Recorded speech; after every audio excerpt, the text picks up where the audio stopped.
ऐसी वीडियो रोज देखने के लिए आप मेरे वीडियो को लाइक करें, इस पे कमेंट करें और अपने दोस्तों के साथ शेयर करें।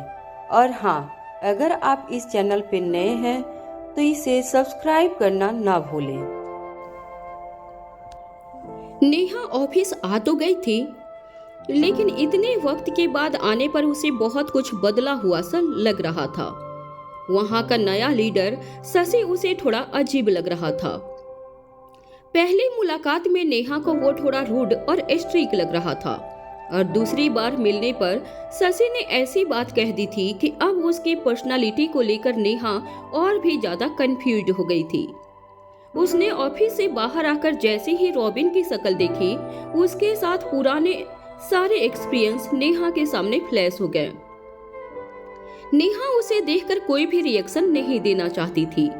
वो जानती थी कि अगर उसने बात करनी शुरू की तो उन दोनों के बीच बहस होनी पक्की थी। वो जैसे ही रॉबिन के सामने से जाने लग गई, रॉबिन से रहा नहीं गया। उसने नेहा को रोक लिया। नेहा उसको इग्नोर करना चाहती थी, लेकिन रॉबिन उसे इतनी आसानी से जाने नहीं देना चाहता था। उन दोनों के बीच शुरू हुई बातें बहस का रूप लेने ही वाली थी कि वहां शशि ने आकर मामला संभाल लिया। उसने देख लिया था कि यहाँ रॉबिन ने जानबूझकर नेहा को रोकने की कोशिश की थी। उसने रॉबिन को सबके सामने सुनाया और उस मसले को शुरू होने से पहले ही खत्म कर दिया था। नेहा इस तमाशे के बाद अपने केबिन लौट आई थी और फिर से अपने काम में लग गई। वो पूरे दिन अपने काम में इतनी ज्यादा इन्वॉल्व हो रही थी कि उसे पता ही चला कब उसके सबके जाने का समय भी हो गया था। शाम हो चुकी थी, धीरे धीरे सभी लोग ऑफिस से जा चुके थे, लेकिन नेहा अभी भी काम में लगी हुई थी। तभी अचानक उसके केबिन का दरवाजा खुला। नेहा ने नजरें ऊपर करके देखा तो वहां विशाल खड़ा हुआ था। ये नो वेज। फिर से उसे देखते ही पहला रिएक्शन नेहा के मन में यही आया। Oh, hi miss Neha, you are finally back, Vishal ने बहुत ही वेलकमिंग टोन में कहा। इतने दिनों के बाद नेहा का खूबसूरत चेहरा देखकर विशाल की आंखें चमक उठी थी।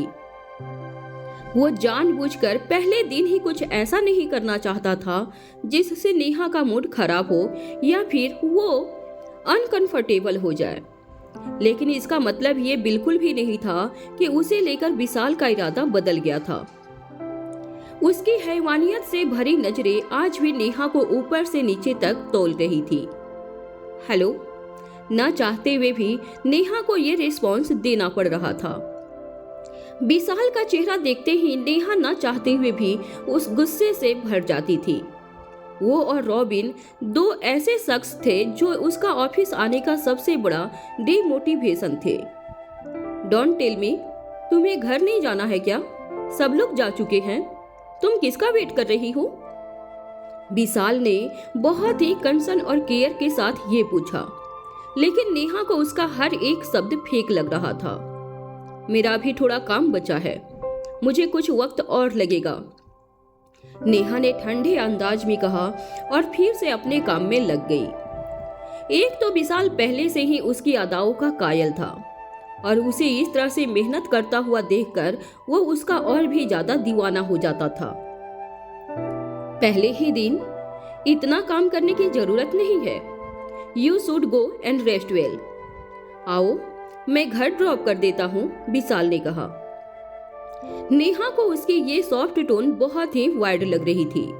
उसे अच्छे से पता था कि विशाल उस तरह का आदमी था जो अपने मतलब के लिए गिरगिट की तरह रंग बदल सकता था, और आज उसका बिल्कुल अलग रंग देखने को मिल रहा था।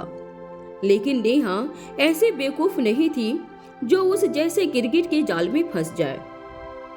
नो थैंक यू, मुझे अभी टाइम लगेगा और मैं खुद घर चली जाऊंगी, आप जा सकते हैं, नेहा ने ये जवाब दिया और फिर से अपने लैपटॉप में देखने लग गई।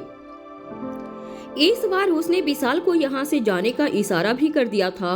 वो जानती थी कि विशाल यहाँ का बॉस है और ये एटीट्यूड शायद उसके लिए प्रॉब्लमेटिक हो सकता है। लेकिन उसके साथ विशाल ने जो कुछ भी किया था, उसके बाद नेहा उससे बात करना तो दूर, उसकी शक्ल भी देखना पसंद नहीं करती थी। साथ घर जाना तो दूर की बात थी। विशाल भी समझ गया था कि इतने दिनों के बाद भी नेहा के एटीट्यूड में कोई बदलाव नहीं आया था। वो पहले जैसे ही अड़ियल और बोल्ड थी। अच्छा है नेहा, तुम्हारे इसी अंदाज पर तो मेरा दिल आया है। खैर, आज नहीं तो कल तुम्हें तो साथ चलना ही पड़ेगा।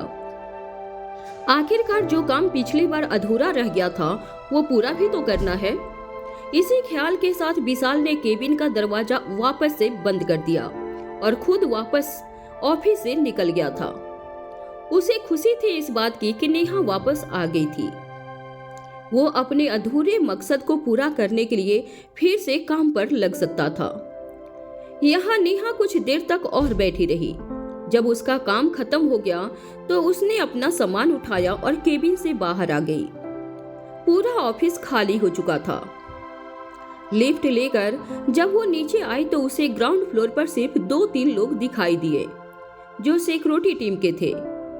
नेहा ऑफिस के जैसे ही बाहर आकर खड़ी हुई, उसके सामने एक शानदार चमचमाती गाड़ी आकर खड़ी हो गई। नेहा इस गाड़ी को नहीं पहचानती थी, इसलिए अचानक से वो सोच में पड़ गई थी। वो कुछ सोचती कि उससे पहले गाड़ी का शीशा नीचे हो गया, जिसमें कोई और नहीं बल्कि विशाल बैठा था। उसे देखते ही नेहा का मूड फिर से खराब हो गया था। हाय, कैसे जा रही हो तुम घर? आओ मैं तुम्हें ड्रॉप कर देता हूँ, विशाल ने एक बार फिर पूछा। नीचे आने के बाद भी वो अभी तक घर नहीं निकला था। नीचे रुककर वो नेहा के आने का वेट कर रहा था। जो सवाल उसने पूछा था उसका जवाब नेहा के पास भी नहीं था। आज आदित्य ने उसे ड्रॉप किया था, डेट मीन्स कि उसे कैब करके घर जाना था, क्योंकि खुद की गाड़ी तो थी नहीं उसके पास। लेकिन ये बहुत क्लियर था कि उसे विशाल के साथ तो हरगिज नहीं जाना था। मैंने तुम्हें पहले ही कहा है, मैं घर चली जाऊंगी। I don't need your help, Neha ने कहा और खुद कार के आगे जाकर खड़ी हो गई। लेकिन विशाल इतनी आसानी से मानने वालों में से नहीं था। उसने अपनी गाड़ी आगे बढ़ाई और फिर से नेहा के पास ले जाकर खड़ी कर दी। अरे, पर ट्राई टू अंडरस्टैंड, लेट काफी हो गया है, तुम अकेले कहाँ जाओगी? आ जाओ, मैं छोड़ दूंगा तुम्हें, विशाल ने कहा। आज तो जैसे वो नेहा को साथ ले जाने की जिद पर ही अड़ गया था। तुम क्यों नहीं समझ रहे हो? मुझे नहीं चाहिए आपकी lift. There are cab service, मैं आराम से घर चली जाऊंगी, नेहा ने इस बार गुस्से में कहा। वो अच्छे से जानती थी कि विशाल की इस केयर के पीछे की नीयत। उस पर भरोसा करना खुद के पैर पर कुल्हाड़ी मारने जैसा था। नेहा का बढ़ता गुस्सा देखकर विशाल थोड़ा ठंडा पड़ चुका था। वो अब उसे ज्यादा फोर्स नहीं करना चाहता था। उसने नेहा की बात पर न चाहते हुए भी एग्री किया और अपनी चमचमाती गाड़ी लेकर वहां से निकल गया। वो वहां से चला तो गया था, लेकिन नेहा का मन करना उसे सहा नहीं जा रहा था। आज तक किसी लड़की ने उसे इतना नहीं घुमाया था जितना नेहा घुमा रही थी, जिसकी छोटी सी हाँ के लिए भी उसे पापड़ बेलने पड़ते हैं। वो सच में देखना चाहता था कि आखिरकार नेहा का घर था कहाँ। इसी सोच के साथ वो आगे चला तो गया था, लेकिन शीशे के जरिए उसकी नजर अब भी नेहा पर ही थी। विशाल के जाने के तुरंत बाद नेहा के सामने एक और गाड़ी आकर रुक गई, जिसे वो बहुत अच्छे से पहचानती थी। आदित्य, नेहा के मुंह से निकला। उसने बिना सोचे समझे गाड़ी का दरवाजा खोला और उसके अंदर बैठ गई। विशाल ये सब बड़े ध्यान से देख रहा था। उसे समझ नहीं आ रहा था कि नेहा किसके साथ जा रही थी। गाड़ी देखकर तो वो समझ गया था कि उसे ले जाने वाला व्यक्ति कोई आम व्यक्ति तो नहीं लग रहा था। यहाँ नेहा ने अंदर बैठते ही आदित्य से पूछा, तुम यहाँ? हाँ, क्यों? मैं अपनी वाइफ को पिक करने नहीं आ सकता क्या? आदित्य ने उसके सवाल पर उल्टा सवाल पूछ लिया। तब नेहा को याद आया कि निकलने से पहले उसने आदित्य को मैसेज किया था कि वो अब निकल रही है। बस आदित्य उसे सीधे पिक करने ही आ गया था। उसे यकीन नहीं हो रहा था कि आदित्य सच में हस्बैंड ड्यूटी पूरी करने में लग गया था। उसके पास कहने के लिए कुछ नहीं था। उसने चुपचाप अपनी सीट बेल्ट बांधी और बैठ गई। जैसे ही दोनों ऑफिस के सामने से निकले, उनका पीछा करते हुए विशाल भी उनके पीछे पीछे चल रहा था। आज वो देखना चाहता था कि नेहा का आखिरकार कनेक्शन क्या था। यहाँ नेहा आदित्य की तरफ जब जब देख रही थी, उसे ऐसा लग रहा था जैसे आज उसका मूड कुछ उखड़ा हुआ सा है। क्या हुआ? Are you okay? नेहा ने पूछा। हाँ, आदित्य ने ज्यादा कुछ ना बोलते हुए सर हिला दिया। बस उसके इस रिस्पॉन्स ने नेहा को और भी ज्यादा क्यूरियस कर दिया था। वो समझ गई थी कि कुछ ना कुछ बात तो जरूर है। उसने इस बार आदित्य के कंधे पर हाथ रखते हुए पूछा, बताओ क्या हुआ है? इस बार आदित्य खुद का गुस्सा रोक नहीं पाया और एकदम से बोल पड़ा, तुम उससे क्यों बात कर रही थी? तुम्हें पता है ना उसने तुम्हारे साथ क्या करने की कोशिश की थी? तुम्हें समझना चाहिए ना कि ऐसे लोगों को जरा भी इंटरटेन नहीं करना चाहिए। क्या सोचकर तुम उससे बात कर रही थी? विशाल को नेहा से बात करता देख आदित्य के अंदर का इनसिक्योर इंसान बाहर आकर खड़ा हो गया था। विशाल को नेहा के साथ देखते ही उसे वो रात याद आ जाती थी जिस दिन विशाल ने नेहा को छूने की कोशिश की थी। ना चाहते हुए भी आदित्य का दिमाग इतना गर्म हो जाता था कि वो खुद का गुस्सा संभाल ही नहीं पाता था। एक पल के लिए उसे ऐसे भड़कता देखकर नेहा सहम सी गई थी, लेकिन उसे अपना पक्ष भी तो समझाना था। आखिरकार उसकी कोई गलती भी नहीं थी। आदित्य, तुम फिर से गलत समझ रहे हो। मैं उससे नहीं, वो मुझसे बात करने के लिए आया था। इनफैक्ट वो मुझे घर ड्रॉप करने की जिद पर अड़ा हुआ था।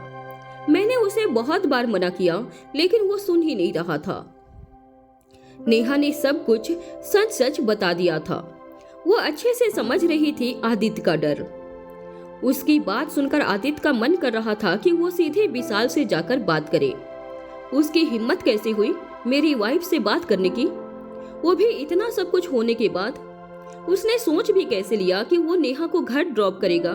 उसकी तो मैं आदित्य मन ही मन विशाल पर अपना गुस्सा निकाल रहा था। व्हाट एवर इट, देखो मैं तुम्हें सिर्फ समझा सकता हूँ। ध्यान तुम्हें खुद ही रखना है अपना, उससे दूर रहो। Stay where and protected. Aditya ने अपना गुस्सा शांत करते हुए नेहा को समझाया। वो जानता था कि इसमें नेहा की कोई गलती नहीं है, और जब गलती नहीं है तो उसके गुस्से के हकदार वो नहीं बल्कि विशाल था, और विशाल से उसे कैसे डील करना है वो अच्छे से जानता था। इस बात को करते हुए थोड़ी ही देर में दोनों घर पहुंच गए। दोनों को अंदाजा भी नहीं हुआ कि एक गाड़ी बड़ी दूर से उन्हें फॉलो कर रही थी। विशाल ने इतनी चालाकी से डिस्टेंस बनाकर उन्हें फॉलो किया था कि उन्हें शक तक नहीं हुआ था। लेकिन जैसे ही उसने नेहा वाली गाड़ी को सिंघानिया मेंशन के अंदर जाते हुए देखा, उसके होश उड़ गए। सिंघानिया मेंशन मतलब आदित्य भाई का घर। But how is it possible? Vishal के दिल में पहला सवाल यही आया। उसे यकीन नहीं हो रहा था कि जिस लड़की के पीछे वो इतने दिनों से हाथ धोकर पड़ा था, वो एक्चुअली में आदित्य के घर में रहती थी। तो क्या नेहा भाई की वाइफ है क्या, या फ्रेंड या गर्लफ्रेंड? सिटमैन, ये सब क्या चल रहा है? ये कैसे हो सकता है? इसका मतलब है कि जिस लड़की के पीछे भाई के खिलाफ बातें हो रही है, जिसके चक्कर में उन्होंने इतना इम्पोर्टेंट प्रोजेक्ट छोड़ दिया, वो कोई और नहीं बल्कि नेहा है। विशाल अपनी गाड़ी में बैठकर खुद से ही सवाल पर सवाल किए जा रहा था। ग्रेट, अब तो और मजा आएगा नेहा, सिंघानिया और व्हाट एवर, उसने हंसते हुए खुद के मन में सोचा। नेहा और आदित्य ऑफिस से निकलकर घर आ गए थे, लेकिन उन्हें पता नहीं चला कि विशाल उनका पीछा करते हुए आ गया था। आज विशाल ने अपनी आंखों से देख लिया था कि नेहा उसके भाई आदित्य के साथ रह रही थी, लेकिन ये जानने के बाद उसका इंटरेस्ट नेहा में और भी ज्यादा बढ़ गया था। अब तो उसे नेहा के करीब आने का एक और बहाना मिल गया था। अब तो वो उनकी लाइफ में जाकर और भी ज्यादा तबाही मचाना चाहता था। अगले दिन नेहा पहले ही तैयार होकर ऑफिस पहुंची। उसे ध्यान था वो सारी बातें जो आदित्य ने उसे समझाई थी। उसने खुद भी ये सोच लिया था कि ऑफिस में किसी भी तरह के फालतू ड्रामों में नहीं फंसेगी। स्ट्रिक्टली प्रोफेशनल होकर अपना काम करेगी और घर चली जाएगी। जैसे ही उसने अपने फ्लोर पर कदम रखा, उसके कान में अलग अलग तरह की बातें आनी शुरू हो गई। मतलब कोई ऐसा कैसे कर सकता है, वो भी मैनेजर होकर? How is it possible? दो लोग आपस में बात कर रहे थे। सीरियसली मुझे तो यकीन ही नहीं हो रहा था इस बात पर। और ऑफिस से कुछ भी गायब हो जाना इज इम्पॉसिबल, किसी और ने कहा। नेहा की आदत थी कि वो ऐसी ही सुनी सुनाई बातों पर अपना ध्यान ज्यादा नहीं लगाती थी, इसलिए वो चुपचाप अंदर चलती जा रही थी। पर यार वो तो थी इतनी महंगी, तुम्हें पता है उसकी कीमत? समवन इज सेइंग कि उसका लाखों का नुकसान हुआ है, किसी ने धीरे से किसी के कान में कहा। लेकिन घूमते घूमते बात नेहा के कान में भी पहुंच गई थी। उसका ध्यान एक दो बार तो इधर उधर जरूर जा रहा था, लेकिन उसे पता था कि अगर कोई बात इंपॉर्टेंट होती तो उसके सामने जरूर आएगी। वो चल ही रही थी कि उसके सामने अचानक से आरिफ आकर खड़ा हो गया। जिस तरह से रॉबिन का मूड खराब था, नेहा को वापस देखकर ठीक उसी तरह से आरिफ भी दुखी था। वो अपने डूबे हुए कैरियर का जिम्मेदार सिर्फ और सिर्फ नेहा को ही समझता था, लेकिन आज वो कोई नई मुसीबत लेकर नेहा के सामने खड़ा था। मैनेजर, नेहा इज बैक, पर मुझे नहीं पता था कि इस बार आपके वापस आने का इंटेंशन कुछ और ही होगा, आरिफ ने उसके पास आते हुए तंज कसकर कहा। क्या मतलब है इस बात का? मेरे रास्ते से हटो और मुझे अंदर जाने दो। मेरे पास इन फालतू बातों के लिए टाइम नहीं है, so get out of my way, Neha ने कहा और उसके बगल से निकलकर अंदर की तरफ जाने लगी। जाने दूंगा, लेकिन पहले वो वापस करिए जिसे लेकर आप कल यहाँ से निकली थी, आरिफ ने गुस्से में कहा। उसकी बात सुनकर आसपास के सभी लोग इकट्ठा हो गए। उन्हें इसी गॉसिप का तो इंतजार था कि कब उन दोनों का आमना सामना होगा और बात ये होगी। क्या कह रहे हो आप? साफ साफ बोलो, नेहा ने पूछा। वो समझ ही नहीं पा रही थी कि आज ऑफिस में चल क्या रहा था। मेरी वॉच, कल मैंने ऑफिस में अपनी घड़ी उतार कर रखी थी और गलती से वो यही छूट गई थी। मैं जानता हूँ कि कल सबसे आखिरी में आप ही इस ऑफिस से निकली थी, इसलिए अब आपको ही ये बताना होगा कि मेरी वॉच कहाँ है, आरिफ ने कहा। नेहा को पहले तो उसकी बात बिल्कुल बेतुकी लग रही थी। आरिफ की वॉच गायब हो गई और उसके लिए पूरे ऑफिस में तमाशा हो रहा है। ये सब क्या चल रहा है? तुम्हारी वॉच के बारे में मैं कुछ नहीं जानती और अब ये सारे सवाल लेकर मेरे रास्ते से हट जाओ और मुझे अंदर जाने दो, नेहा ने चिढ़कर कहा। आप ऐसे नहीं जा सकती हैं, आपको पता भी है वो वॉच कितने की थी? लाखों रुपए में खरीदी थी मैंने। I hope you understand that, Arif ने कहा। इनडायरेक्टली वो अपनी घड़ी की कीमत बताकर नेहा को फाइनेंशियली कमजोर दिखाना चाहता था। नेहा के बैकग्राउंड को हर कोई अच्छे से जानता था, इसलिए कुछ लोगों को लगता था कि उसके यहाँ पर नौकरी करना बहुत बड़ी मजबूरी थी और शायद इसी के चलते नेहा के आरिफ की लाखों की घड़ी भी गायब कर दी थी। सुनने में इल्जाम ही गिरा हुआ सा लग रहा था, लेकिन ऑफिस में नेहा को न पसंद करने वाले लोगों के लिए तो ये बड़ा ही सुनहरा मौका था। आज ऑफिस का लीडर शशि भी किसी मीटिंग से बाहर गया हुआ था, तो नेहा को ट्रैप में फंसाने का इससे सही मौका आरिफ को लग ही नहीं रहा था। तुम्हारा दिमाग खराब हो गया है क्या? तुम्हारी वॉच लाखों की हो या करोड़ों की, आई डोंट केयर। मुझे नहीं पता कि वो कहाँ है, किसने ली। अब मेरा रास्ता छोड़ो और मुझे जाने दो, नेहा ने कहा। वो अब इस बेफिजुल के मसले में पड़कर और ज्यादा समय नहीं गंवाना चाहती थी। हम आपसे नहीं पूछ रहे हैं कि वो किसने ली है। हम सबको पता है कि कल शाम को आप ही सबसे लेट निकली थी। आपके बाद यहाँ पर कोई भी नहीं था और आपसे कुछ ही देर पहले मैं निकला था, तो इसका सीधा मतलब तो यही हुआ कि वह घड़ी आपके अलावा और कोई ले ही नहीं सकता। इसलिए आप बात को घुमाना बंद कीजिए और मेरी आवाज मुझे वापस कीजिए, आरिफ ने कहा। उसने और किसी के बारे में तो जैसे सोचना ही बंद कर दिया था। उसने अपने दिमाग में ये बात बैठा ली थी कि उसकी घड़ी नेहा ने ही ली थी और बार बार बोलकर वहां खड़े लोगों को भी ये विश्वास दिला दिया था कि ये बात सच है। इन सब के पीछे आरिफ के मन में नेहा के लिए नफरत होना इसका सबसे बड़ा कारण था। नेहा के आने से पहले आरिफ ही इस कंपनी का स्टार था। सारे बड़े प्रोजेक्ट उसके थे, लेकिन जैसे ही नेहा ने रोहन को ग्रूम करना शुरू किया, आरिफ का स्टैंडम खुद ब खुद कम होता चला गया। रोहन की बढ़ती सक्सेस देखकर आरिफ को हमेशा से ऐसा लगता था जैसे ये सारा सक्सेस उसका था। रोहन को जो कुछ भी मिला उस पर उसका हक था, लेकिन आज अगर सब कुछ उससे छीन गया था तो उसका कारण उसे नेहा ही नजर आती थी। Arif, just stop this nonsense.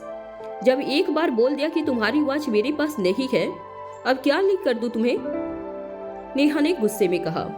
अब धीरे धीरे उसका पेशेंस जवाब दे रहा था। आसपास खड़े लोगों का इंटरेस्ट अब बहस में अब और बढ़ने लगा था। उनके बीच चल रही कानाफूसी सुनकर आरिफ का गुस्सा और भी ज्यादा बढ़ गया और जैसे ही उसने एक और बार नेहा पर गलत आरोप लगाने की कोशिश की, नेहा से बर्दाश्त नहीं हुआ और उसने जोर से आरिफ को थप्पड़ जड़ दिया। इस थप्पड़ की गूंज सबके कानों में जोर से सुनाई दे रही थी। नेहा का गुस्सा देखकर सबके मुंह खुले के खुले रह गए। ऐसा लग रहा था जैसे थप्पड़ उसको पड़ा था, लेकिन निशान उन सबके गालों पर पड़ा था जो नेहा को आरोपी समझ रहे थे। Be in your limits, how dare you. इतना घटिया इल्जाम लगाने के बारे में तुमने सोचा भी कैसे? इतनी देर से मैं सुन रही हूँ, इसका मतलब ये नहीं कि मैं आगे भी तुम्हारी ये बकवास इंटरटेन करूंगी। तुम्हारी घड़ी गायब हुई है तो उसे कैसे ढूंढना है वो तुम देखो, और ये किसी पर भी एलिगेशन लगाने से सही नहीं होगा। इसलिए ग्रो अप, जो करना है वो करो, यहाँ खड़े होकर अपना टाइम वेस्ट मत करो, नेहा ने गुस्से में कहा। थप्पड़ खाकर आरिफ की नजरें झुक गई थी। कुछ टाइम तो उसे रिएक्ट में ही करने में लग गया। उसे लग रहा था जैसे उसकी रेस्पेक्ट और डिग्निटी दोनों ही कहीं चली गई है। उसने तुरंत गुस्से में नेहा को पीछे धक्का दिया और हड़बड़ाते हुए कहा, ये बात यही खत्म नहीं होगी। I need my watch. या तो अब यहाँ पुलिस आएगी या फिर आपको बॉस के सामने अपना जवाब देना होगा, आरिफ ने कहा। उसके लिए बॉस सिर्फ विशाल ही था। अपने गुस्से में वो इतना उतावला हो गया था कि उसने भी नेहा पर हाथ उठा दिया। अपने बचाव में नेहा ने उसे ऐसा धक्का दिया कि वो सीधा जमीन पर जा गिरा था। जैसे ही नेहा ने आरिफ को खुद से दूर किया, उसने जल्दी से अपना फोन निकाला और पुलिस को फोन लगाने का सोचा। उसके लिए अब पानी सर से ऊपर जा चुका था। आज शशि भी नहीं आया था कि नेहा उससे जाकर अपनी कंप्लेन कर सके, और विशाल के पास वो जा नहीं सकती थी, इसलिए उसे सिर्फ पुलिस की ही एक सहारा लग रही थी। आसपास के लोग आरिफ को इस कमजोर पोजीशन में देखकर बुरा फील कर रहे थे। उनमें से एक कॉलीग जाकर नेहा के बगल में खड़ा हो गया और उसे फोन अंदर रखने का इशारा करने लगा। उससे परेशान होकर नेहा ने पूछा, क्या हुआ? क्या प्रॉब्लम है तुम्हारी? मेरी कोई प्रॉब्लम नहीं है, लेकिन एज ए कॉलेज मैं बस तुम्हें ये एडवाइस करना चाहता हूँ कि तुम्हें पुलिस को इन्वॉल्व नहीं करना चाहिए, उस कॉलीग ने कहा। उसे बाद बाकियों ने भी नेहा को रोकना शुरू कर दिया। हाँ Neha, why do you want to involve police in this matter?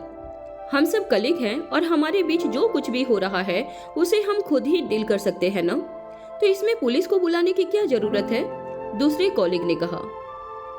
More over Arif एक सेलिब्रिटी है, उसकी लाइफ पर हर किसी की नजर है। अगर किसी ने उसके आसपास भी पुलिस को देख लिया तो उसकी लाइफ फैन के बीच बस एक गॉसिप बनकर रह जाएगी। मैं कोई मिसअंडरस्टैंडिंग हुई हो उसे मिलकर हम सॉल्व कर सकते हैं। Why don't we sit and talk? किसी और कॉलीग ने कहा। अभी तक जो लोग आरिफ के साथ और नेहा के अगेंस्ट में थे, पुलिस का नाम सुनते ही उन सबके पसीने छूट गए। नेहा सब कुछ अच्छे से समझ रही थी कि यहाँ क्या चल रहा था। उस पर जब इतना बड़ा ब्लेम लगाया जा रहा था, तब तो वहाँ खड़े लोग शांत थे। और अब जब वो अपनी हेल्प के लिए पुलिस को बुलाना चाहती थी तब लोगों ने उसे रोकना शुरू कर दिया। उसे जल्द से जल्द अब इस मसले से छुटकारा चाहिए था। उसे फोन उठाता देख आरिफ के हाथ पांव फूलने लगे थे। वो जानता था कि अगर उसने इस वक्त नेहा को रोक दिया तो सबका शक उस पर ही जाएगा। वो मन ही मन खुद पर गुस्सा कर रहा था कि उसने नेहा पर ब्लेम लगाने से पहले सब कुछ अच्छे से क्यों नहीं प्लान किया। नेहा ने नंबर डायल किया ही था कि वहां अचानक विशाल और रॉबिन आ पहुंचे। किसी ने उन दोनों को खबर पहुंचा दी थी कि यहाँ क्या चल रहा था। What's going on? विशाल ने नेहा और आरिफ के पास आते ही पूछा। सर, अब आपको ही कुछ करना होगा। आप ही मेरी हेल्प कर सकते हैं। मैंने नेहा मैम से आराम से बात करने की कोशिश की, लेकिन वो तो कुछ सुनना ही नहीं चाहती। और तो और उन्होंने मुझ पर हाथ भी उठाया। ये देखिए मेरे हाथ में कितनी चोट आई है, आरिफ ने कहा। उसकी आवाज इतनी भारी थी कि वो किसी भी पल रो सकता था। रॉबिन को देखकर उसके अंदर अब और हिम्मत आ गई थी और रॉबिन और विशाल के रिश्ते के चलते उसे उम्मीद थी कि वहां उसकी बात को तवज्जो दी जाएगी। उसे लग रहा था कि जितना ज्यादा वो अपने आप को दुखी दिखाएगा उतना ही वजन उसकी बात में आएगा। लेकिन वो नहीं जानता था कि उसके सामने खड़ा उसका बॉस विशाल उससे कई ज्यादा चालाक था। वो यहाँ जब से आया था उसका ध्यान आरिफ की बातों पर था ही नहीं। कल रात नेहा को आदित्य के साथ देखकर उसके दिमाग में तो कुछ और ही चल रहा था। यहाँ भी वो आरिफ की बातें सुन जरूर रहा था, लेकिन उसके अंदर अपने ही कुछ प्लान्स चल रहे थे। वो एक टक बस नेहा को ही देखे जा रहा था। वो तो चाहता था कि आज हेल्प के लिए नेहा उससे बात करे ताकि वो इसे हेल्प के बहाने उसके करीब जा सके। लेकिन नेहा को किसी की मदद की जरूरत नहीं थी। जब उसने कुछ गलत किया ही नहीं था तो वो क्यों अपने आप को सही साबित करने की जद्दोजहद करती थी। उसने साफ साफ कह दिया, मैंने एक बार कह दिया है कि तुम्हारी वॉच मेरे पास नहीं है, मतलब नहीं है, और अब इस बात को यही खत्म कर दो। नेहा को अपने ऑफिस आते हुए आज दूसरा दिन ही हुआ था और उसके सामने मुसीबतों ने अपना मुंह खोलना शुरू कर दिया था। आरिफ ने अपनी लाखों रुपए की घड़ी की चोरी का इल्जाम बड़ी ही आसानी से नेहा पर लगा दिया था। जब अकेले लड़ने से बात नहीं बनी और नेहा उस पर हावी होने लगी तब उसने विशाल के सामने अपना रोना शुरू कर दिया। लेकिन विशाल का ध्यान उसकी बातों से ज्यादा नेहा पर था। मुझे पता है कि मेरी वॉच आपने ही ली है। आप आखिरी में यहाँ से निकली और आज सुबह वो घड़ी गायब है। इसका और क्या मतलब हो सकता है? अगर ये सही नहीं है तो क्या इसका कोई एविडेंस है आपके पास? अगर नहीं है तो आपको मेरी वॉच लौटानी ही पड़ेगी, अदरवाइज मैं पुलिस बुलाऊंगा। आरिफ ने बड़े जोश में विशाल के सामने कहा। वो चाहता था कि वो अपनी बात इतनी वजन के साथ बोले कि सबको उस पर यकीन हो जाए। इतना सब कुछ होने के बाद भी आरिफ को अपनी ही जीत पर अड़ा देखकर नेहा इरिटेट हो चुकी थी। उसने परेशान होकर अपना सर पीट लिया और अपने हाथ में बंधी घड़ी आरिफ के हाथ में थमा दी। Take this and shut your mouth, Neha ने गुस्से में कहा। जो घड़ी उसने पहन रखी थी वो कोई छोटी मोटी घड़ी नहीं थी। उस ब्रांडेड घड़ी में डायमंड जड़े हुए थे जिसकी कीमत आरिफ की घड़ी से बहुत ज्यादा थी। ये घड़ी आदित्य ने नेहा को गिफ्ट की थी, लेकिन इस तमाशे को रोकने के लिए नेहा को अब और कोई तरीका दिखाई नहीं दे रहा था। जैसे ही उसने वो घड़ी अपने हाथों से उतारी, लोगों का ध्यान उसमें जड़े डायमंड पर गया। What the? मैंने तो ये घड़ी पहले कभी नहीं देखी। मैम कब से ये वॉच पहन रही हैं? मैम कुछ ज्यादा रिच नहीं है क्या? वहां खड़े एक कॉलीग के मुंह से निकला। उस घड़ी को देखते ही लोगों ने अंदाजा लगा लिया था कि नेहा को जितना मिडिल क्लास समझा गया था उतना वो थी नहीं। लोगों के बीच उस घड़ी की कीमत को लेकर कानाफूसी शुरू हो गई। और तो और मैम ने अपनी इतनी कीमती घड़ी दे भी दी। She is too generous. मैं तो ऐसा सोच भी नहीं सकती बाबा, वहां खड़ी एक लड़की ने कहा। लोगों को यकीन नहीं हो रहा था कि नेहा ने अपनी इतनी महंगी घड़ी इतनी आसानी से कैसे आरिफ को दे दी थी।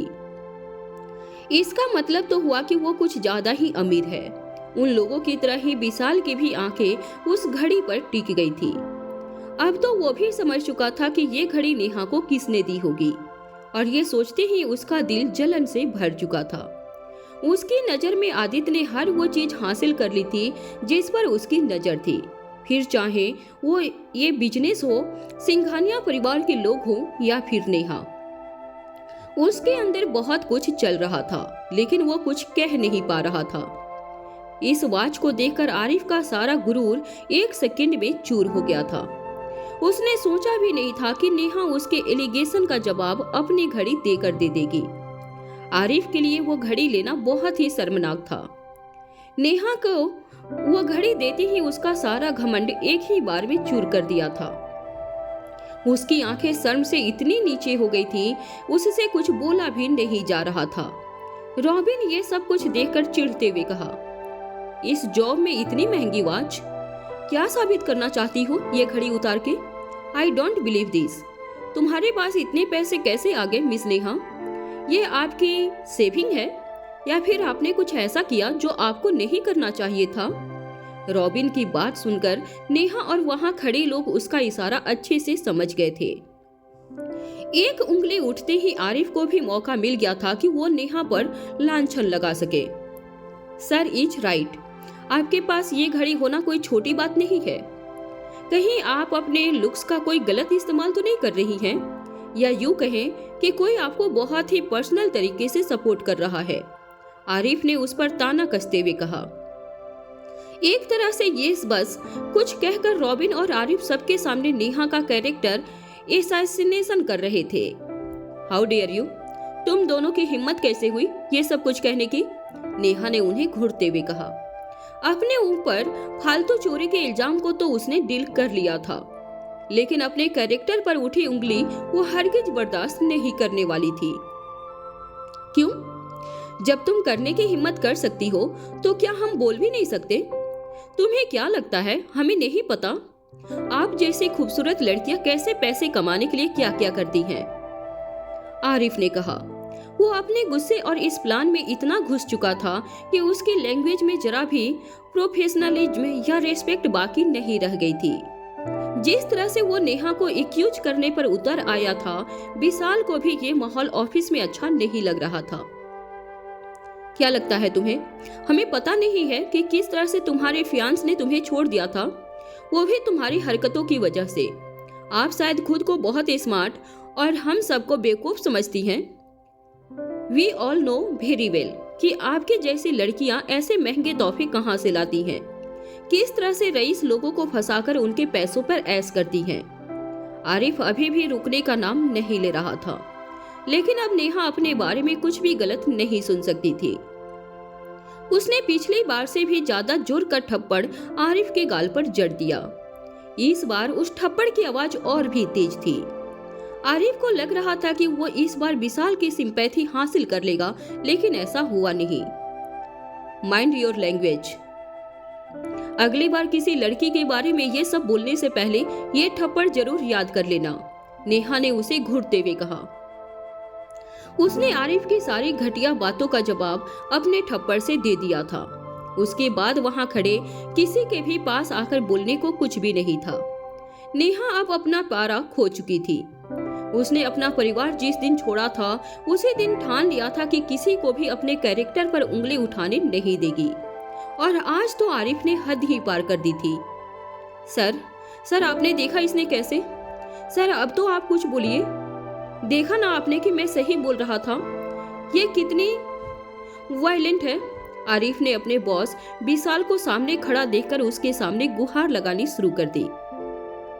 लेकिन जो हुआ उसकी उम्मीद से बिल्कुल ही अलग था। विशाल ने गुस्से में कहा, रॉबिन व्हाट इज हैपनिंग? तुम्हारा एक्टर यहाँ खड़े रहे इतना तमाशा कर रहा है और तुम चुपचाप देख रहे हो क्या? विशाल सबके सामने जानबूझकर नेहा का साइड लेना चाहता था, ताकि उसके दिल में सॉफ्ट कर्नर बनाने का एक मौका उसे मिल सके। अगर आज नेहा गलत भी होती तो भी वो उसी का साइड लेता। उसने सोच लिया था कि वो खुद आरिफ का मुंह बंद कर देगा, लेकिन उससे पहले ही नेहा ने अपना स्टैंड ले लिया था। विशाल को नेहा का साइड लेते हुए देखकर रॉबिन के होश उड़ गए थे। जिसके साथ मिलकर इस लड़की को बर्बाद करने का प्लान बना रहा था रॉबिन, आज उसका बॉस उसी की साइड ले रहा था। आरिफ बड़ी उम्मीद के साथ विशाल की तरफ देखे जा रहा था। उसे तो लगा था कि उसकी इस हरकत में उसे विशाल का फुल सपोर्ट मिलेगा। वो वेट कर रहा था कि विशाल उसके हक के लिए कुछ तो बोलेगा, लेकिन विशाल ने जो कहा वो उसके लिए बिल्कुल भी तैयार नहीं था। What are you looking at? इतने इल मैनर्ड एक्टर को मैं अपनी कंपनी में नहीं रख सकता।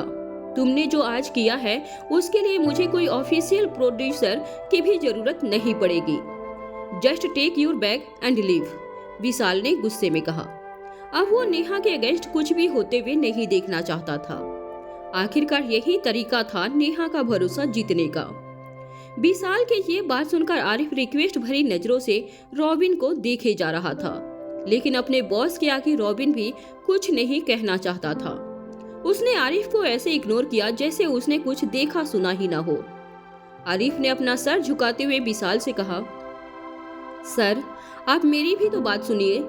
मेरी कोई गलती नहीं है इसमें, और आप मुझे कैसे निकाल सकते हैं? मैंने इस कंपनी में इतने साल लगाए हैं, इतना कंट्रीब्यूशन दिया है, और आप मुझे ऐसे ही। इतने साल बिताने के बाद भी तुम्हें अपनी गलती का एहसास नहीं हुआ क्या? तुमने मैनेजर नेहा से ये कहने की हिम्मत कैसे की?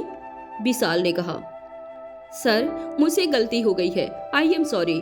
प्लीज मुझे एक और चांस दे दीजिए, एक बार माफ कर दीजिए, मैं फिर से ये नहीं करूंगा। आरिफ ने तुरंत अपने हाथ जोड़ लिए। इतनी देर से जिस अकड़ में वो नेहा को सुनाए जा रहा था वो सारी की सारी एक ही बार में निकल गई। वो यहाँ नेहा को नीचा दिखाने के लिए ये सब कुछ कर रहा था, लेकिन किसी भी बदले के कारण वो अपनी नौकरी नहीं गंवा सकता था। विशाल ने उसकी माफी को इग्नोर करते हुए नेहा की तरफ देखकर कहा, अब इसमें मैं कुछ नहीं कर सकता। अगर नेहा चाहे तो वो तुम्हें माफ कर सकती है। आरिफ ने बिना देरी के नेहा के पास जाकर कहा, आई एम सॉरी मैम, ये सब मेरी गलती थी, मैं मानता हूँ। प्लीज सर से कहिए कि मुझे ऑफिस से न निकाले, मेरा पूरा करियर खराब हो जाएगा। उसके घड़ियालों आंसू देखकर नेहा बिल्कुल भी पिघल नहीं रही थी। उसके कान में अभी भी आरिफ की कई बातें गुज रही थी। उसने तुरंत अपना मुंह घुमाते हुए कहा, ये सब कुछ तब सोचना चाहिए था ना, जब तुम अपने मुंह से जहर उगल रहे थे। नेहा के मना करने के बाद भी आरिफ उससे रिक्वेस्ट करता रहा, लेकिन नेहा जरा भी टस से मस नहीं हो रही थी। थक हार कर आरिफ ने चिल्लाते हुए कहा, यू आर सो हार्टलेस, आपके साथ भी कभी अच्छा नहीं होगा। Enough, just leave. विशाल ने उसे और कुछ बोलने से पहले ही रोक दिया। वो अब नेहा के बारे में और कुछ नहीं सुनना चाहता था। आरिफ खुद वहां से निकलता कि उससे पहले वहां पुलिस आ गई। नेहा के बुलाने पर पुलिस वहां आई थी और अब वो आरिफ को झूठे इल्जाम लगाने के आरोप में अरेस्ट करने वाली थी। विशाल ने पुलिस को अच्छे से इंस्ट्रक्शन दिए और आरिफ को साथ ले जाने के लिए कह दिया। सब कुछ शांत हो जाने के बाद नेहा भी अपने केबिन में जाकर बैठ गई। आधा दिन वैसे भी इन सारे तमाशों में वेस्ट हो गया था, पर अब उसे चैन से अपना काम पर फोकस करना था। वो थोड़ी देर बाद खुद को मेंटली शांत कर ही रही थी कि तभी विशाल उसके सामने आकर खड़ा हो गया। आई गेस अब तो सब ठीक है, एनी प्रॉब्लम?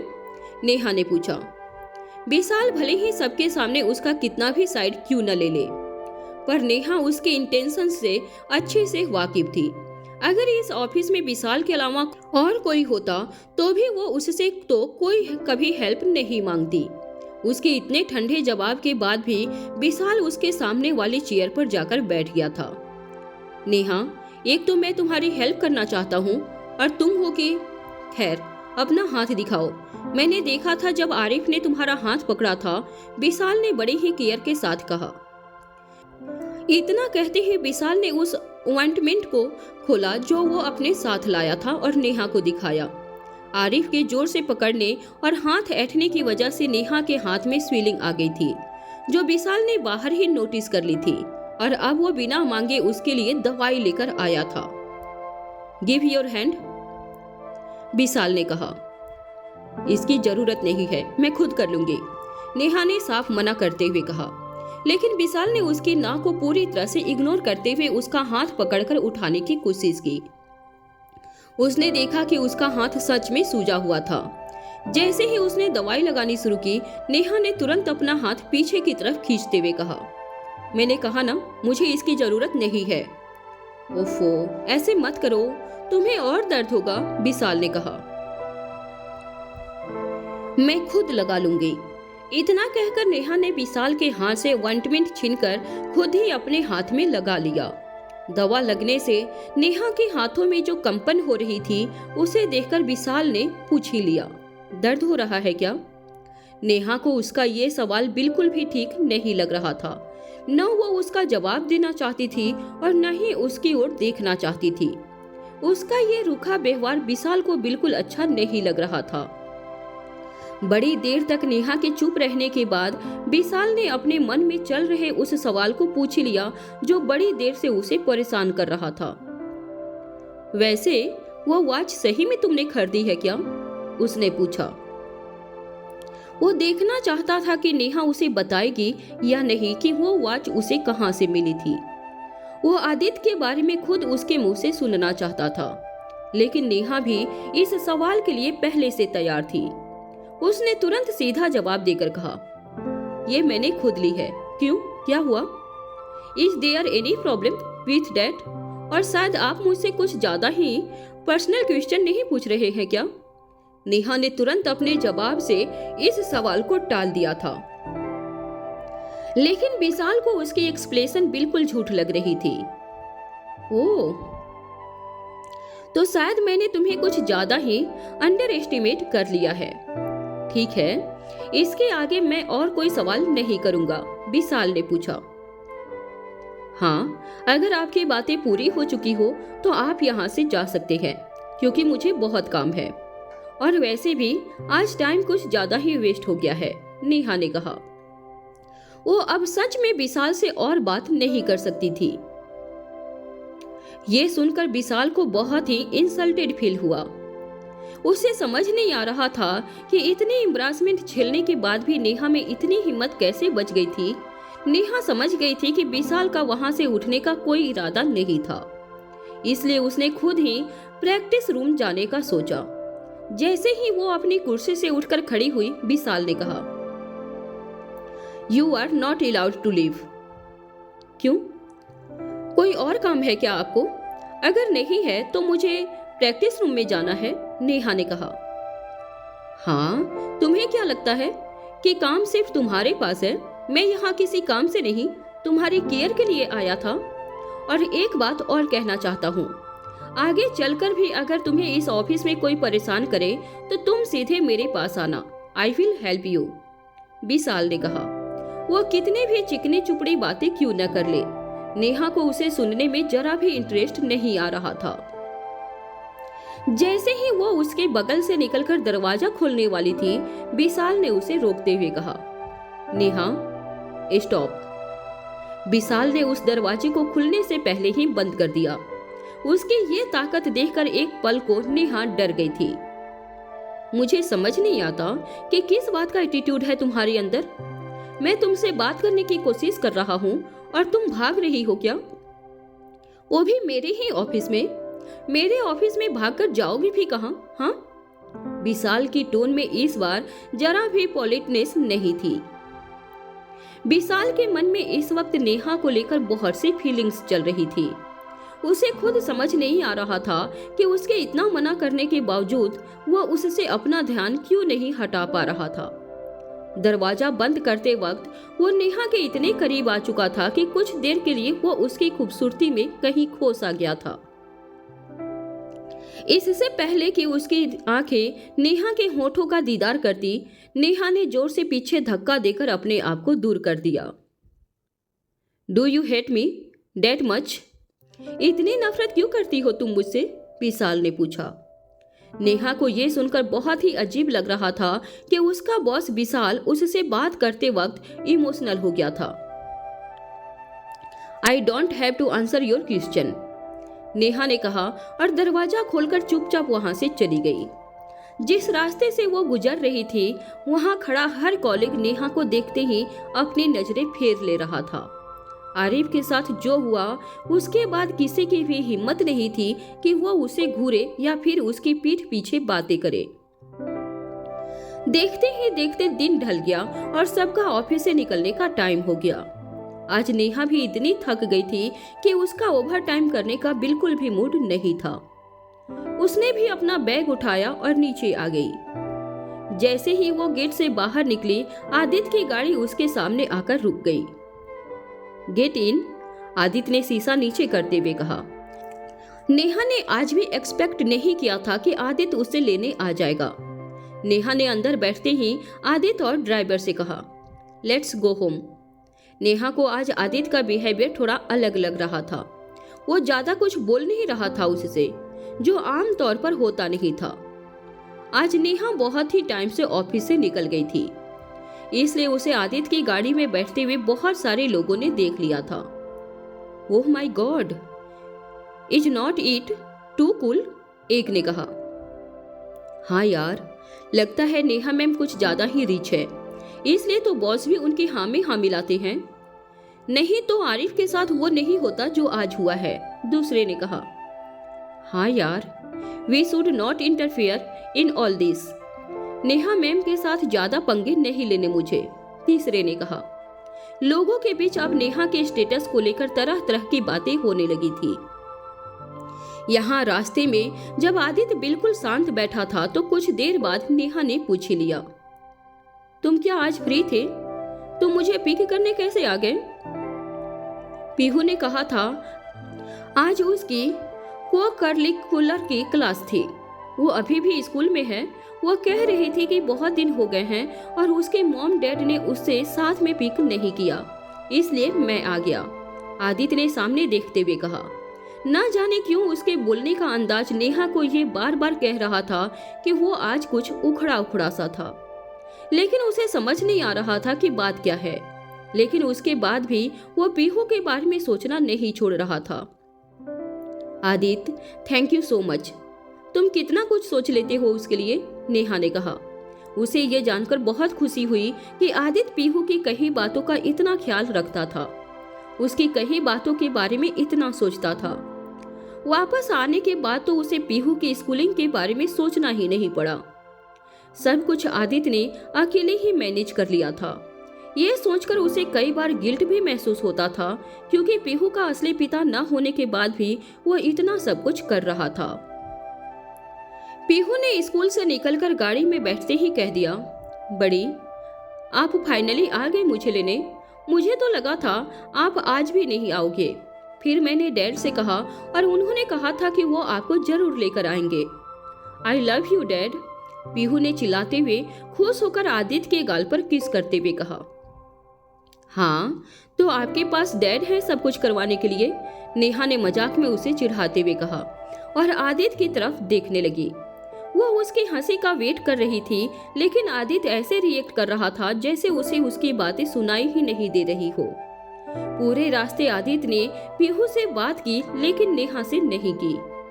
अब उसे डर लगने लगा था कि कहीं उसे आज ऑफिस में हुए तमाशे के बारे में भनक तो नहीं लग गई। मेंशन पहुंचने के बाद सभी लोग फ्रेश होकर डिनर करने के लिए पहुंच गए। आज पीहू को पिक करने के लिए मरियम को नहीं जाना था, इसलिए उन्हें डिनर प्रिपेयर करने के लिए काफी टाइम मिल गया था। डिनर टेबल पर खाना लगते ही सबने खाना शुरू कर दिया, लेकिन नेहा बस बैठी हुई थी। घर आने के बाद उसने देखा कि उसके राइट हैंड में लगा कट और कलाई में स्वेलिंग अब और साफ साफ दिखाई दे रही थी, और वो खाने के लिए अपना हाथ ऊपर करती तो उसका हाथ सबकी नजर में आ जाता, और आदित्य ठीक उसके बगल में बैठा हुआ था। बड़ी, आप खाना क्यों नहीं खा रहे हो? पीहू ने झट से पूछ लिया। हाँ हाँ, खाएंगे ना, तुम ठीक से खाओ और दाल थोड़ी ज्यादा लो, नेहा ने तुरंत अपना राइट हैंड और ज्यादा अच्छे से छुपाकर पीहू से कहा। वो नहीं चाहती थी कि आदित्य को किसी भी तरह से वो सब कुछ पता चले जो आज उसके साथ ऑफिस में हुआ था। वो जानती थी कि उसका गुस्सा कितना तेज था और उसके हाथ की चोट देखकर वो बौखला सा जाएगा। उसने कुछ सोचते हुए खाने के लिए अपना बायां हाथ ऊपर किया। बड़ी मुश्किल से उसने बाएं हाथ से चम्मच उठाई और धीरे धीरे खाना शुरू किया। लेकिन वो ये नहीं देख पाई कि आदित्य बड़ी ही शांति से सब कुछ ऑब्जर्व कर रहा था। वो साफ देख रहा था कि वो किस चालाकी से सब कुछ छुपाने की कोशिश कर रही थी। उसने देख लिया था कि जो लड़की कभी बाएं हाथ से नहीं खाती, वो ऐसा करने में कितना स्ट्रगल कर रही थी। आदित्य ने चुपचाप अपना सर झुका लिया और खाना खाने लग गया। वो इस वक्त सबके सामने पूछकर सबको टेंशन नहीं देना चाहता था। नेहा ने बड़ी मुश्किल से थोड़ा खाना खाया और ऊपर चली गई। वो आज ऑफिस में इतना थक चुकी थी कि किसी से बात करने की इच्छा ही उसे नहीं हो रही थी। पीहू को सुलाने के बाद नेहा बाहर बालकनी में वॉक कर रही थी। उसे आदित्य कहीं दिखाई नहीं दे रहा था, तो उसे लगा कि वो शायद स्टडी रूम में होगा। उसे न डिस्टर्ब करते हुए वो सीधे अपने रूम में जा रही थी कि तभी उसे अचानक से किसी ने पकड़कर अंदर की तरफ खींच लिया। नेहा बिल्कुल घबरा गई थी, लेकिन जैसे ही उसने आंख खोली, सामने आदित्य खड़ा था। उसने देखा कि आदित्य उसे अपने कमरे में खींचकर ले आया था। उसे ध्यान दिया तो आदित्य ने उसे बाएं हाथ से पकड़ रखा था। धीरे से उसका दायां हाथ उठाते हुए उसने पूछा, क्या हुआ है तुम्हारे हाथ में? नेहा कुछ कहती कि उससे पहले वो उसके हाथ में लगी खरोच और उसकी सूजन को बारीकी से देख रहा था। नेहा ने हिचकिचाते हुए उसकी तरफ देखा और अपना हाथ वापस खींचते हुए कहा, कुछ नहीं, तुम अभी तक सोए नहीं क्या? शट अप, झूठ मत बोलो, मुझे दिखाई नहीं दे रहा है क्या? आदित्य ने गुस्से में कहा। बताओ क्या हुआ है? उसने आगे पूछा। नेहा को उसके गुस्से से अच्छे से समझ आ रहा था कि वो बिना बताए नेहा को बिल्कुल जाने नहीं देगा। वो जानती थी कि ज्यादा देर उससे कुछ छुपाए रखना इम्पॉसिबल था। कुछ नहीं, वो गलती से मेरा हाथ मुड़ गया, बस उसी वजह से ये। अब मुझे जाने दो। इतना भी कुछ नहीं हुआ है। नेहा ने ये कहकर अपना हाथ खींचने की कोशिश की, लेकिन आदित्य उसे छोड़ने को तैयार ही नहीं था। वो एकटक नेहा को शक भरी नजरों से देखे जा रहा था। नहीं, नहीं जाने दूंगा मैं, क्योंकि तुम जो कह रही हो वो झूठ है। तुम मुझसे इतनी छोटी सी बात भी छुपाना चाहती हो क्या? Why don't you trust me enough? Aditya ने पूछा। नेहा ये सुनते ही समझ गई कि उसका शक सही निकला। आदित्य को सब कुछ ऑलरेडी पता था। आर्ट एंटरटेनमेंट उसकी कंपनी है और वहां हुए तमाशे के बारे में उसे पता चलना ही था, इसलिए आज शाम से उसका मूड खराब था। सब जानते हो तो पूछ क्यों रहे हो? नेहा ने कहा। पर तुम्हें हर चीज मुझसे छुपानी क्यों है? आदित्य ने पूछा। मैंने कुछ नहीं छुपाया है। जब तुम्हें सब कुछ पता है तो ये भी पता होगा कि मैंने खुद डील कर लिया है, नेहा ने कहा। नेहा के हाथ में जो चोट आई थी उसे छुपाने की उसने बहुत कोशिश की थी, लेकिन आदित्य उसका घाव आंख बंद करके भी देख सकता था। उसने कई बार ये पूछने की कोशिश की, लेकिन नेहा हर बार टालती रही। लेकिन आखिरकार वो समझ गई थी कि उसका झूठ बोलना बिल्कुल व्यर्थ है। आदित्य सब कुछ जानते हुए भी उससे पूछ रहा था, क्योंकि उसे उसके मुंह से सुनना था कि क्या हुआ था। ये तुमने डील किया है? ऐसे डील करोगी तुम? अपने हाथ में इतनी चोट लगा ली तुमने और तुम कह रही हो कि तुमने डील कर लिया है, आदित्य ने गुस्से में कहा। नेहा चुपचाप उसकी डांट खा रही थी। मैं ठीक हूँ आदित्य, थोड़ी सी लगी है, कल तक ठीक हो जाएगी, उसने डरते डरते कहा। ये कम है क्या? तो ज्यादा क्या होता है? अभी तुम अपनी हथेली यूज नहीं कर पा रही हो, खाना भी तुमने लेफ्ट हैंड से खाना पड़ा, पर ये ज्यादा नहीं है। ज्यादा तो तब होगा शायद जब तुम अपना पूरा हाथ ही यूज न कर पाओ। क्यों? ऐसा ही होगा ना? आदित्य ने उससे पूछा। वह आज पूरे हक से नेहा को डांट रहा था। उसे बिल्कुल अच्छा नहीं लगा था ये देखकर कि नेहा उससे ये सब कुछ छुपाना चाहती थी। नेहा के पास सुनने के अलावा और कोई ऑप्शन नहीं था। वो जानती थी कि वो कुछ भी बोलेगी तो उसका उल्टा ही असर होगा आदित्य पर, और शायद फिर ज्यादा डांट खानी पड़े। सिट, बैठो यहाँ। आदित्य ने उसे सोफे पर बैठाते हुए कहा। नेहा भी बिना कुछ कहे वहां बैठ गई। आदित्य ने अपनी अलमारी से फर्स्ट एड किट निकाला और नेहा के हाथ पर दवाई लगाई। उसे दर्द तो हो रहा था, लेकिन जानबूझकर वो कुछ ज्यादा रिएक्ट नहीं कर रही थी। उसे पता था उसका दर्द देखकर आदित्य को और बुरा फील होगा और फिर ज्यादा गुस्सा भी आएगा। आदित्य बड़े ही प्यार और कोमलता से उसके हाथ को छू रहा था। फूंक मार मार के दवा लगा रहा था कि कहीं उसे ज्यादा दर्द न हो। उसका ये रूप देखकर नेहा इस बार हैरान नहीं थी। वो अब समझ चुकी थी कि आदित्य का हर एक इमोशन कितना इंटेंस होता है। उसे इतनी केयर करता देखकर नेहा ने बोल ही दिया, तुम इतनी केयर करोगे क्या? आदित्य उसका सवाल सुनकर हल्का सा शर्मा गया। नेहा के दर्द में वो इतना खो गया था कि उसे पता ही नहीं चला वो कितना कंसर्न दिखा रहा था। क्यों? मैं अपनी वाइफ की केयर नहीं कर सकता क्या? उसने बड़ी अकड़ में जवाब दिया। उसके लिए अपने इमोशंस को दिखाना इतना आसान नहीं था, इसलिए नेहा के पूछते ही उसने अपने आप को सख्त इंसान के कवच में डालने की कोशिश कर ली थी।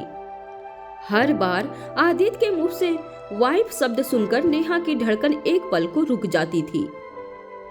उसके पास इस सवाल का कोई जवाब नहीं था। उनके बीच का रिश्ता जिस पड़ाव पर पहुंच चुका था, वहां हर बात बोलकर बताने की जरूरत नहीं थी।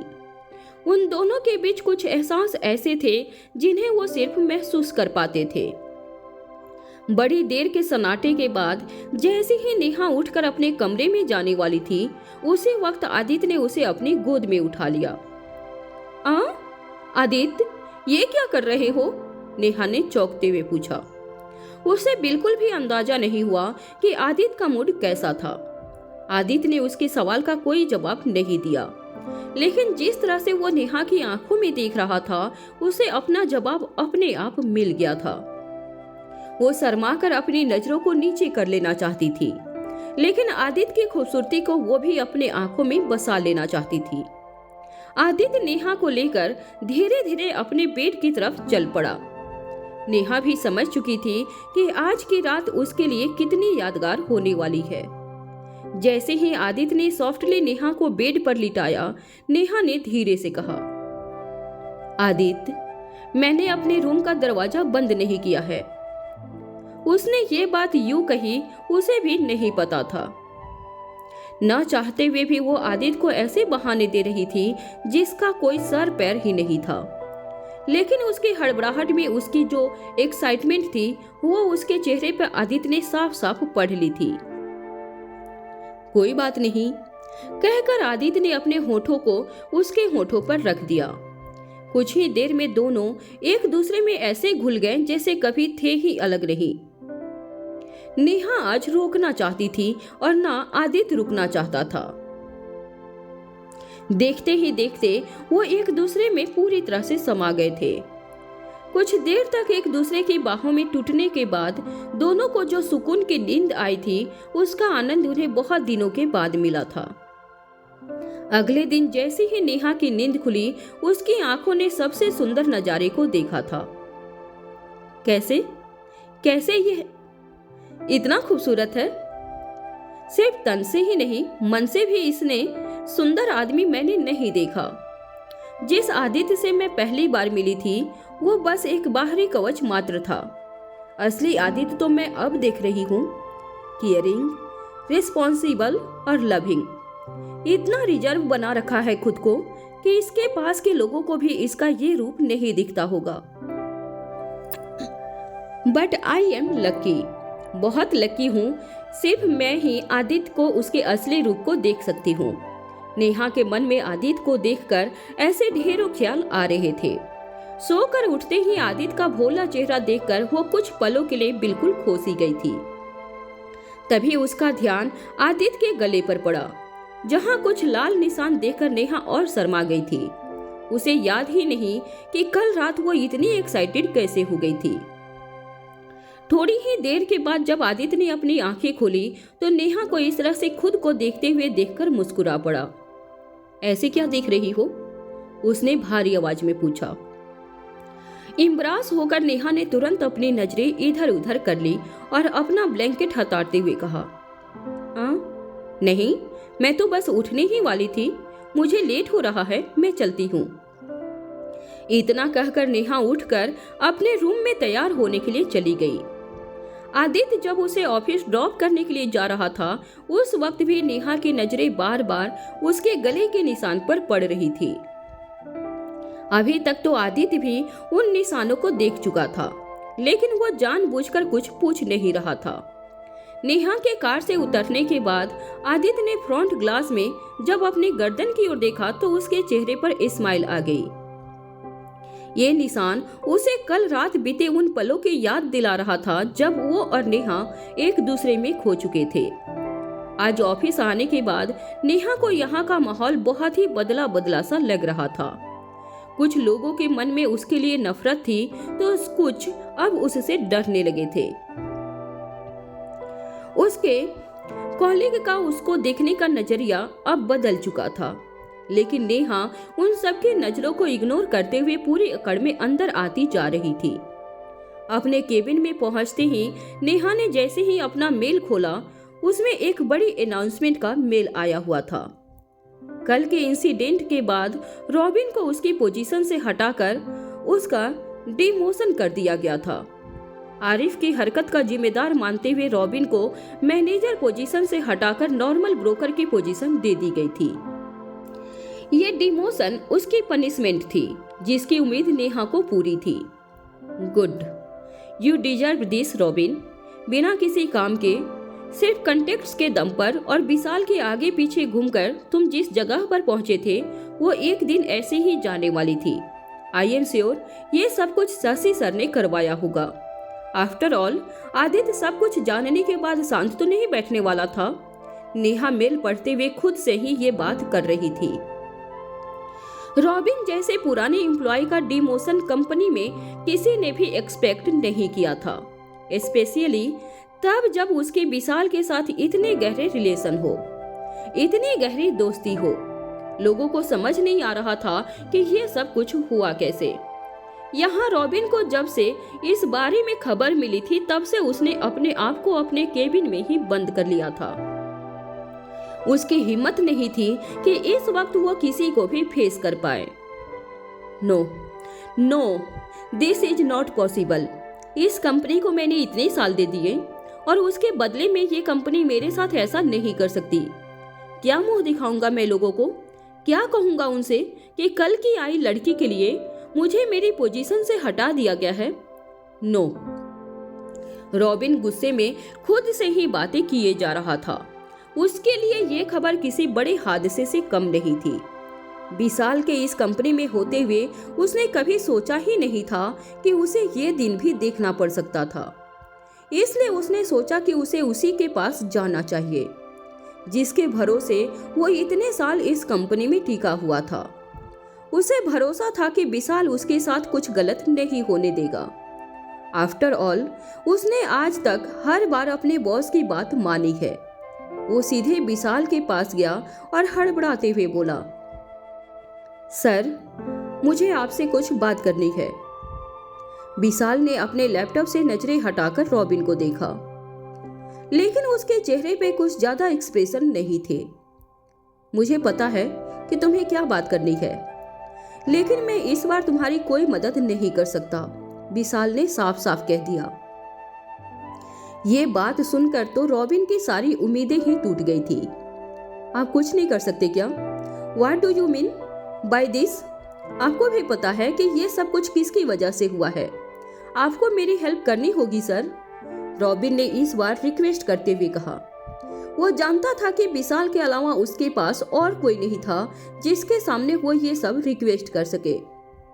रॉबिन, ऐसा नहीं है कि मैं तुम्हारी हेल्प नहीं करना चाहता, बस बात ये है that I don't have any other option.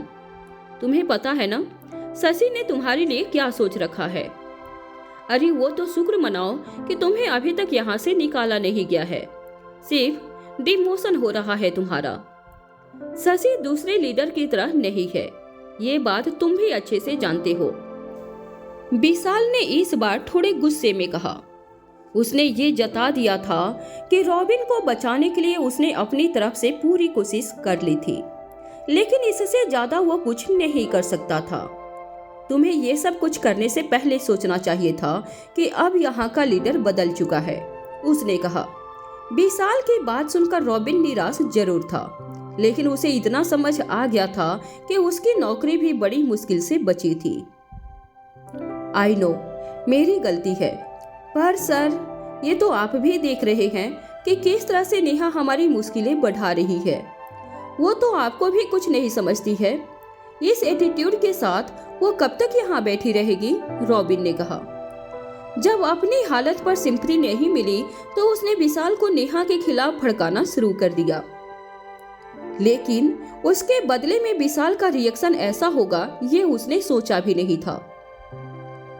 क्या कहा तुमने? विशाल ने अपने दोनों हाथ गुस्से में टेबल पर पटकते हुए कहा। रॉबिन को समझ नहीं आया कि ये गुस्सा उस पर था या नेहा पर। नेहा विशाल की इतनी कोशिशों के बाद भी उसे भाव नहीं देती है।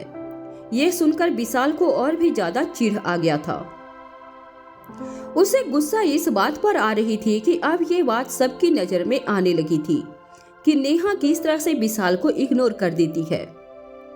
व्हाटएवर, जो भी है मैं हैंडल कर लूंगा, पर मैं तुम्हारे और नेहा के मैटर में नहीं पड़ना चाहता। तुमने जो भी किया है वो तुम्हें ही सुधारना होगा। विशाल ने इतना कहने के बाद रॉबिन को वहां से भेज दिया था। उसके जाने के बाद भी विशाल के दिमाग से नेहा की इमेज निकली ही नहीं थी। यहाँ रॉबिन डिसअपॉइंट होकर वापस अपनी जगह पर आकर बैठ गया था। दुविधा तो ये थी कि मैनेजर ना होने की वजह से अब उसका ये केबिन भी उससे छीन जाने वाला था। उसके डिमोशन से नेहा के बाद कोई खुश था तो वो था रोहन। इस डिमोशन ने रॉबिन की सारी पावर्स को धराशायी कर दिया था, जिसके चलते अब रोहन को साफ महसूस हो रहा था और उसे यकीन था कि अब रॉबिन उसे पहले की तरह बुल्ली नहीं कर पाएगा। यहाँ नेहा जब लंच के लिए अपने केबिन से निकल रही थी तो अचानक एक ऐसे शख्स से टकरा गई जिसको उसने आज तक इस ऑफिस में नहीं देखा था। आखिर कौन आया था नेहा की केबिन में? क्या रॉबिन अपनी हार बर्दाश्त कर पाएगा? क्या करेगा आदित्य नेहा को प्रोटेक्ट करने के लिए? क्या होंगे इन सारे सवालों के जवाब? कमेंट बॉक्स में कमेंट करके जरूर बताएं। और इन सारे सवालों का जवाब जानने के लिए आप सुनते रहिए the return, only one YouTube channel अन्वय उपाध्याय पर।